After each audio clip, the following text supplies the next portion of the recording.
औज़ुबिल्लाहिमिनश्शैतानिर्रजीम बिस्मिल्लाहिर्रहमानिर्रहीम।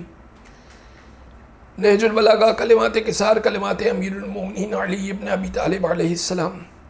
आज जो कलाम आपकी खिदमत में पेश किया जा रहा है, मौला फरमाते हैं वक़ाल अलैहिस्सलाम अस्सलातु क़ुरबानुन कुल्लि तक़िन। नमाज हर परहेज़गार के लिए बाइस तक़र्रुब है। यानी जब भी परहेज़गार शख्स अल्लाह से तक़र्रुब करीब होना चाहता है तो वो नमाज के ज़रिए से अल्लाह से करीब होता है। वल हज जिहादुन कुल्ल ज़ईफ़िन, और हज हर ज़ईफ़ का जिहाद है। हर कमज़ोर हर ज़ईफ़ के लिए जिहाद है हज करना। हज में बहुत ज़्यादा अरकान होते हैं, बहुत ज़्यादा ज़हमत का सामना करना पड़ता है। वले कुल्ल शैइन ज़कातुन, और हर शय के लिए हर चीज़ के लिए एक ज़कात है। व ज़कातुल बदन सियामुन, और बदन की ज़कात यह है कि इंसान रोज़ा रखे।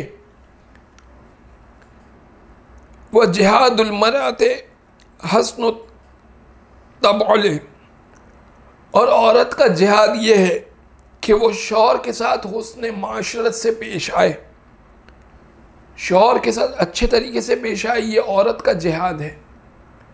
तो मर्द का जिहाद, ज़ईफ़ का जिहाद ये है कि वो हज करे, और औरत का जिहाद ये है कि वो हुस्न माशरत से पेश आए, अपने शौहर के साथ अच्छे तरीके से पेश आए। वसल्लल्लाहु अला मुहम्मदिन व आलिहि ताहिरीन।